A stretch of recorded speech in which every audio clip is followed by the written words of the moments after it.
Hi, how you doing? We are into our next module, module 4. That's going to be on creating forms and reports. So what are we going to be getting into today? We're going to be working with the form wizard to create a form based on some data that we had in our previous video. You can follow along with your own data just to kind of get an idea of what to click on and where. Some of this we're actually going to skip over. We are going to be working with the wizard, and then we're going to do a report that is based on a query, a specific query, a form that we've created. We got to also do a form and a subform. I'm going to show you that.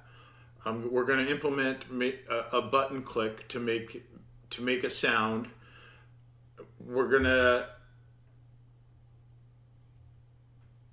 do the reports with the formatting that is described in your report for the report wizard. And so that we can have a report with pertinent data that needs to be acted upon of some kind based on our example. So let's get into the first thing. I want to talk about forms and why forms are important and kind of where their place is. Now Microsoft, for their whole Office suite, they have a programming language called VBA, Visual Basic for Applications. Because when we are working within an Office environment that started depending on Access databases, we had many individuals using these tools that wanted some easily developed front ends for customization. And you would not believe how big some of these databases got at the Access level with customization for small companies that got large. And the database grew and the customization grew as the company was growing. And Access, when they came out with the ability to create front-end interaction with a back-end database and have it be customizable and also generate forms that are custom, that was like a game changer in the industry. And it's still pertinent today because we now have other ways of managing the database that might be web-based. So we have a web-based front end to manage that database. So in a lot of ways, this kind of idea and needing to be able to do these steps is also pertinent to today on the cloud, because you would have the same kind of interface building wizards available to you for the front end of some kind of cloud-based database on the back end, and you would use SQL to go back and forth and in between. So what we're going to do is we're going to create a form and a subform, talk about that a little bit. But let's look at our database and some of the things that I've done, what we're actually going to be working with. We're going to be working with a table that has trained or untrained volunteers.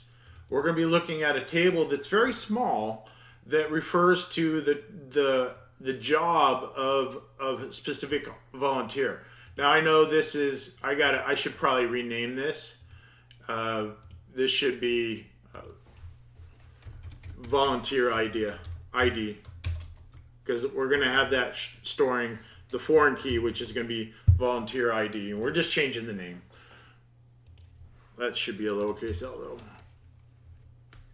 Okay, volunteer ID, and I'm going to save that, and we're going to get back to, the relationships are still intact, and of course we can look at it. This one does not enforce referential integrity. It doesn't need to, because we're working towards one volunteer can have many jobs. In this case, volunteer number 1006 has 2 jobs. Volunteer 8993 has 2 jobs. Those are just the first 2 people that are in this table. And of course, when we think about building forms and reports, we want some kind of customization to make it easier to read, because coming in, this is a little bit daunting. Just getting any kind of information. And this is a simple example. If you got tables that have 20 columns,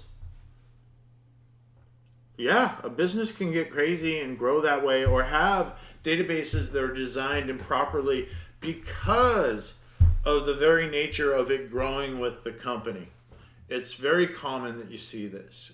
And a lot of people are paid to convert those databases to something a little bit more standard with a back end, a SQL, something like MySQL server, Oracle database technology, some kind of paid service, essentially. So what are we going to do first? We're going to create a form.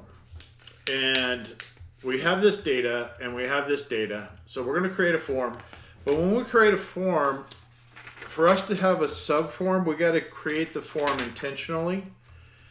And I'm going to get to our instructions here. Basically, what we got to do is start with of course, we're going to do a create, and we're going to use the form wizard. And so I'm going to go up here to create and form wizard. And if we want to use data from multiple tables on this form, we need to have that data populated. Now we can move for this particular between different tables. We can move between two different tables for that data.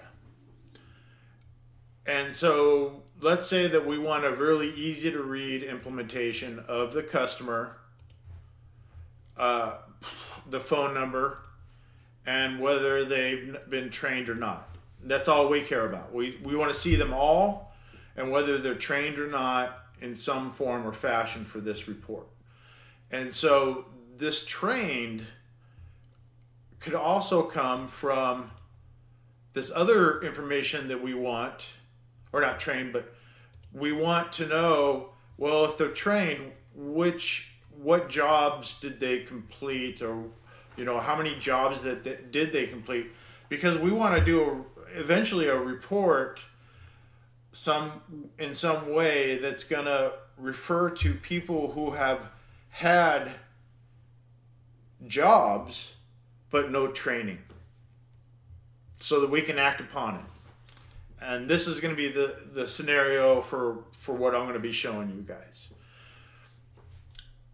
So we need to have the data that we want from both forms, for both the main form and the subform. So this is going to be the data from the main form that I want.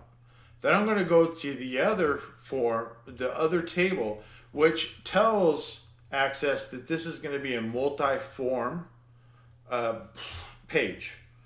And I'm going to go to the data that I want from jobs. I want the job and the time. And then I'm going to say next. And I want to view my data by volunteers, and jobs is going to be the subform inside. And this is all done behind the scenes because this is a fairly common task. I want it to be a data sheet, and the form is going to be called more volunteers, and we're going to be able to work with it. Now, if you notice, if I go out here to the records of the volunteers, only the first two volunteers in my list have jobs. So that's volunteer 1. I'm clicking down here in the records. Volunteer 2. Volunteer 3 has no jobs. So it's going to populate the data based on how you enter it and what you call the main form. Now, let's say that we want to do something. Some of those things that you're going to be expected to be able to perform on your final is having data that is shared between the forms and some kind of common calculation based on that data. And just for fun, we're going to put in a button and make it beep. That's kind of a side venture, not necessarily what you're going to be doing. So we've got our multi-form set up. Let's have just a little bit of fun before we move on to reports. Let's say that I want to add a button to this, and this is going to be we can do it as a macro front end, so we don't have to get into the Visual Basic for applications, because obviously this is not a class on programming in Visual Basic. So the interface, the Access can easily set this up for us to be able to implement doing something when a button is pushed in our form. And so what I'm going to do is I'm going to go to the design view of the form. And I'm going to go over here, up here to the form design ribbon. And you see right here, we've got a button. So I'm going to double click that. Or I'm going to, I'm going to click on it, come over here and click in here. And then this creates my form. Now I can just totally add it to something, just for now. And it'll have a macro applied to it that when I click on it, it's going to go to the next record, because I just did that in the wizard. But what if I wanted it to do something different? And with that, we're going to go to, let's see, let me think. Guys, this is an aside. If you're having troubles kind of figuring out what to do, I highly recommend, pretend you didn't see that. Actually, it's not a problem. Here's introducing ChatGPT and asking it questions about what to do in your database. And I've used it a few times for even today, because I'm always working with 7 or 8 different languages in my head and different things, and I forget this stuff. And so I'm in ChatGPT asking questions just to kind of, and as you build your vocabulary, you're going to be able to ask questions a little bit better, especially if you're having a problem finding a specific button or step to do in Access. You can just ask it in ChatGPT. And the wonderful thing about that is it's kind of timeless, that skill. Because ChatGPT is always, an AI is always going to be updating to the new way of doing things. I'm always having to update and update because Access changes, and then also it's a challenge between books, etc. So yeah, get used to asking ChatGPT some questions. So what we're going to do here is we need to back to what I was actually doing. we're gonna add an event, and what we can do is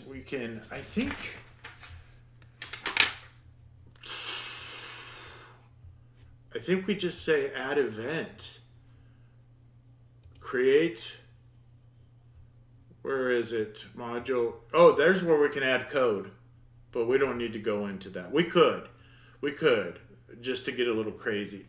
You know what, let's go over here. We could easily do this with build event, and that's going to be giving us a macro area to edit. It's not where you can do Visual Basic. It's more of a graphical implementation. And we can go up here and say that command we don't want to do anything. Let's say that we want something else to happen when we click on the button. And this would be what I did is I went to the on-click event. Okay, let's look at that again. Okay, I went over here and I said build event.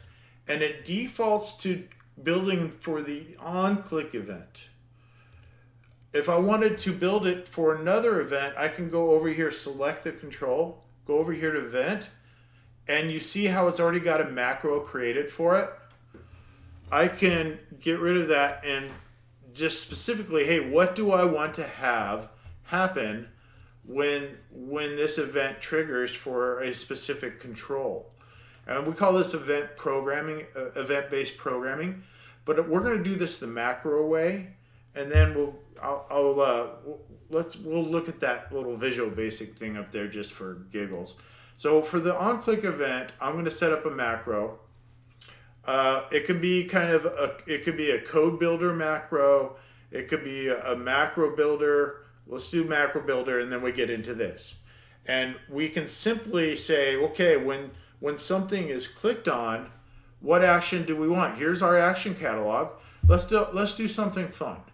Let's see, what is something, oh, let's make it beep. Okay, so I'm going to double click on this over here and it should fill up over there.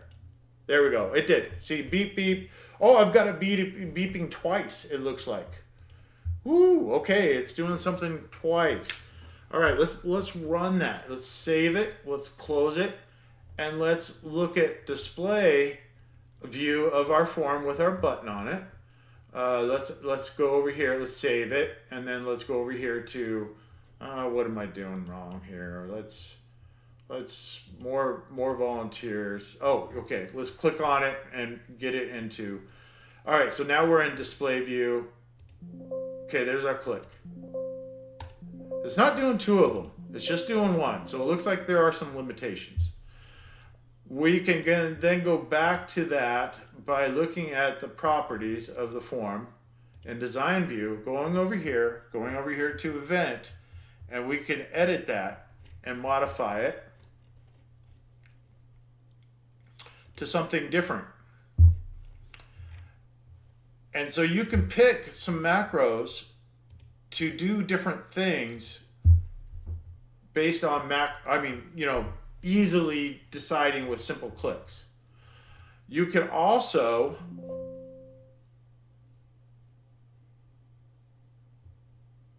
let's say here, no, let's get rid of that. You can also, it looks like that macro is still in there, that's fine. You can also basically get into the code of it, and we can go down here, we can go to create, Visual Basic, and then we get into this code window stuff that we can do based on different rules that would happen. And this is where we would actually write code to add a little, even more customization to what we got. And this is definitely outside the scope of what we're working on. But this is, essentially where you would write your code. All right. Don't worry about, events too much. Your book is going to take you through anything that you need on that as far as the steps. That was kind of just an aside for fun. You have your form, you have your subform. We know that we're going to need to work in between those forms. We also know that this is going to be something that's on your exam. Now, one thing, I'm going to give you a hint. Right here, we're going to have a balance. We're going to have some kind of total as a text box over here. And then you're going to do something like this. Let's see. Let's get into the form. So you're going to have a balance over here. Let's say that we wanted a value called total hours, total time, that counted up 3, 4, 5, these two values, and showed it as 5 on the main form, but you're getting the data from the subform. You're going to need to perform that on the final coming up. So it's really important that you get the steps right for implementing that balance that you're going to be doing. In this case, it's time balance, or how many hours that they've done. And you're going to show it in a calculated field over here. A little